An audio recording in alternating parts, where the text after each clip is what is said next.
Hi everyone, this is Timsy. Welcome to my channel. तो आज हम पढ़ेंगे क्लास 9th का पहला चैप्टर जो कि है द फ्रेंच रेवोल्यूशन।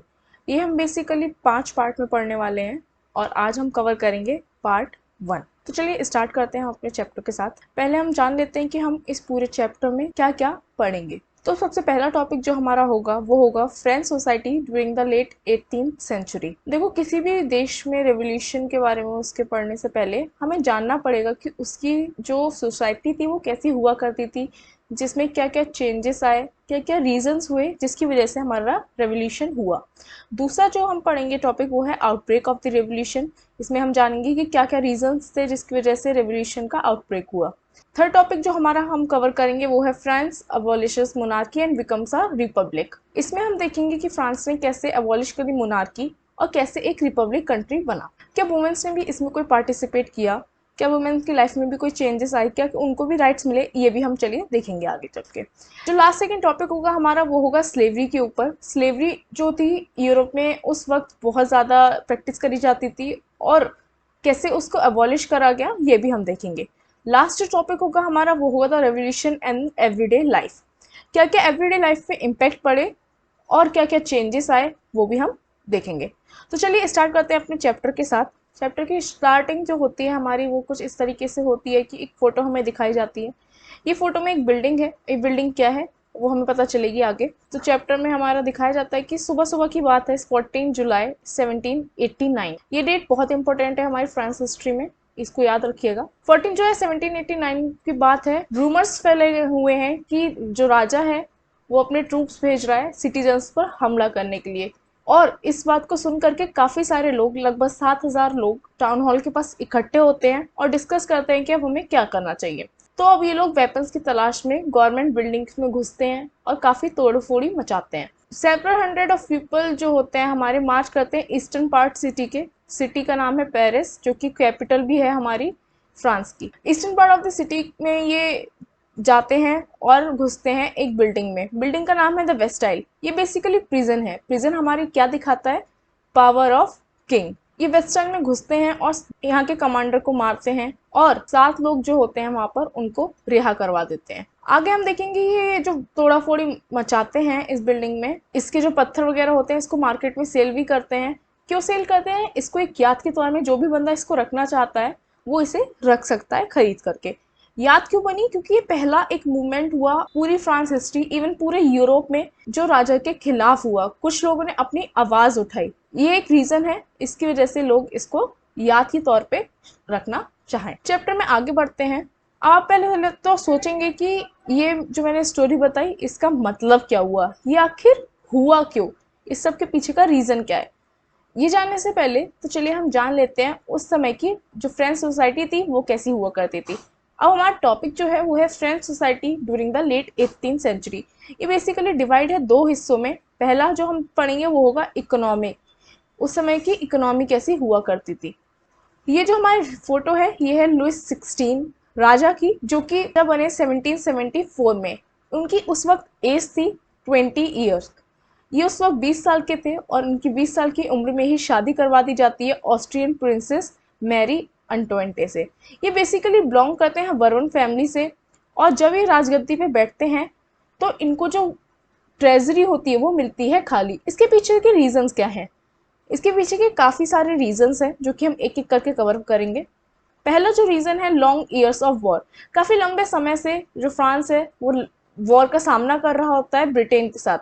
ब्रिटेन और फ्रांस में काफ़ी दुश्मनी होती है, दोनों अपनी टेरिटरी बढ़ाना चाहते हैं और दोनों पावर को ऑक्युपाई करना चाहते हैं। तो यही एक रीज़न होता है जो दोनों के बीच के दुश्मनी का कारण बनता है।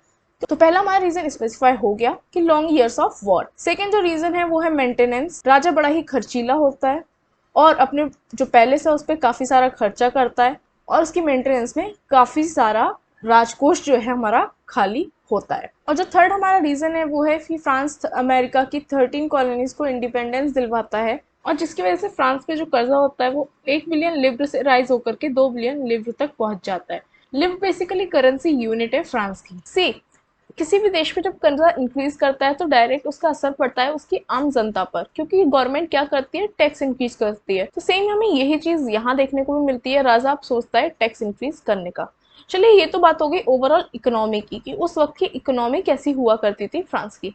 अब नेक्स्ट हम बात करेंगे फ्रेंच सोसाइटी की कि सोसाइटी कैसी हुआ करती थी। फ्रेंच सोसाइटी बेसिकली डिवाइड थी उस वक्त 3 स्टेट्स में। ये स्टेट्स यूपी बिहार जैसी स्टेट की बात नहीं कर रहे हैं हम, ये बात कर रहे हैं हम जैसे इंडिया में होता है कास्ट सिस्टम, वैसे ही यहाँ पर भी हुआ करता था। जैसे इंडिया में अपने ब्राह्मण, क्षत्रिय, वैश्य, शूद्र, फिर दलित, यहाँ पर भी इसी टाइप का कुछ सिस्टम हुआ करता है जो कि है 3 स्टेट्स में डिवाइड। पहले स्टेट में आते हैं क्लर्जी। क्लर्जी बेसिकली होते हैं फादर या चर्च के हेड, जो आप समझ सकते हैं। सेकेंड स्टेट में आते हैं नोबिलिटी, जो कि है राजा और उनका पूरा परिवार, उनका पूरा खानदान। थर्ड स्टेट में आती है आम जनता, जिसमें काफी तरीके के लोग होते हैं, पढ़े लिखे लोग, पीजेंट्स, आर्टिशंस, लैंडलेस लेबर, ये सब आती है थर्ड स्टेट के लोगों में। फ्रेंच सोसाइटी बेसिकली उस वक्त फ्यूडल सिस्टम को फॉलो किया करती थी। सिर्फ फ्रेंच सोसाइटी ही नहीं, उस वक्त की काफी सारी यूरोपियन जो सोसाइटी थी वो फ्यूडल सिस्टम को उस वक्त फॉलो किया करती थी। फ्यूडल सिस्टम बेसिकली डिपेंड करता है लैंड पर।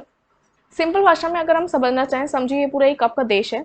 राजा पूरे देश को तो देख नहीं पाएगा, तो भी क्या करेगा कि इसके छोटे छोटे हिस्से डिवाइड करके दे देगा अपने भाई बहनों को, जो कि इन छोटे छोटे हिस्सों पे देखभाल करेंगे। इन सब पे लोग ध्यान रखेंगे, यहाँ से टैक्सेस वगैरह ला करके देंगे राजा को। सिंपल शब्दों में आप ऐसा ही समझ लीजिए फ्यूडल सिस्टम को। एक चीज आप और ध्यान रखिएगा कि 1789 से जो पहले का पीरियड है वो कहलाता है हमारा ओल्ड रिजीम। तो चलिए वापस आते हैं अपने टॉपिक पर, फर्स्ट स्टेट और सेकेंड स्टेट के लोगों पर। जो फर्स्ट और सेकेंड स्टेट के लोग हैं ये काफ़ी सारे प्रिविलेजेस इंजॉय करते हैं बर्थ से ही। प्रिविलेजेस बेसिकली आप समझ लीजिए कुछ इनको फ़ायदे मिलते हैं बर्थ से ही, जैसे कि हो गया इनको टैक्स नहीं पे करना है, साथ ही साथ में जो नॉवल हैं वो फ्यूडल प्रिविलेजेस भी इंजॉय करेंगे, मतलब जो राजा का पूरा पैसा है वो भी इंजॉय करेंगे। थर्ड स्टेट के लोग, हमारा सारा जो भार है टैक्स का वो आकर के गिरता है थर्ड स्टेट के लोगों का। साथ ही हम देखें तो 90% ऑफ टोटल पॉपुलेशन जो हमारी है वो है पीजेंट्स की, पर 60% ऑफ लैंड बिलोंग करती है हमारी फर्स्ट स्टेट और सेकेंड स्टेट के लोगों पर। तो जो थर्ड स्टेट के लोग हैं उसमें जो लैंडलेस लेबर है उनको इनके अंडर भी काम करना पड़ता है, इनके घरों पर भी काम करना पड़ता है, साथ ही साथ में इनको राजा को भी सर्व करना पड़ता है आर्मी में पार्टिसिपेट करके, और जो बिल्डिंग्स और रोड्स बनती हैं उसमें एज अ लेबर पार्टिसिपेट करके। इनको काफी सारे टैक्सेस भी भरने पड़ते हैं। एक जो डायरेक्ट टैक्स हो गया वो राजा को दिया जाएगा जो कि कहलाएगा टेल्स, और एक जो टैक्स देंगे ये देंगे चर्चेस को जो कि कहलाएगा थीट। साथ ही साथ में इनको अपने डेली इसेंशियल जैसे सोप, दाल, चावल, इन पे भी टैक्सेस भरना पड़ता है। मतलब बुरी हालत है इन लोगों की, इनको काफी सारा स्ट्रगल हो रहा है इवन सर्वाइव करने में भी।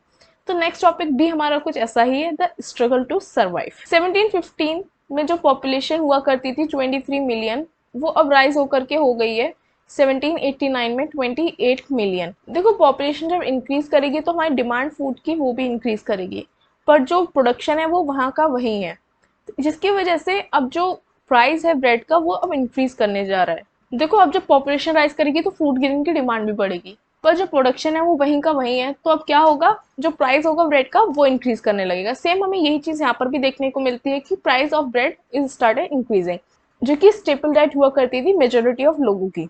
काफी सारे वर्कर्स जो काम करते हैं उनका जो वेज है वो वहीं का वहीं है, उनकी जो सैलरी है वो वैसी की वैसी है। तो इसकी वजह से क्या हो रहा है कि प्राइस इंक्रीज कर रहा है ब्रेड का, पर इनके वेजेस वहीं के वहीं हैं, जिसकी वजह से काफ़ी सारा हमें अब डिफरेंस देखने को मिलेगा, गैप देखने को मिलेगा पुअर और रिच के बीच में। मतलब जो पुअर है वो पुअर और पुअर होता जा रहा है, जो रिच है वो रिच और रिच होता जा रहा है। चीज़ें तब बद से बदतर हुआ जाया करती थी जब ड्रॉट्स आते थे या हार्वेस्टिंग कम हुआ करती थी, उस वक्त को हम बोलते हैं subsistence crisis. Basically subsistence crisis क्या होता है, इस वक्त में लोग अपने डेली नीड्स जो हैं वो भी फुलफिल नहीं कर पाते हैं, मतलब अपने डेली इसेंशियल्स भी अफोर्ड नहीं कर पाते हैं।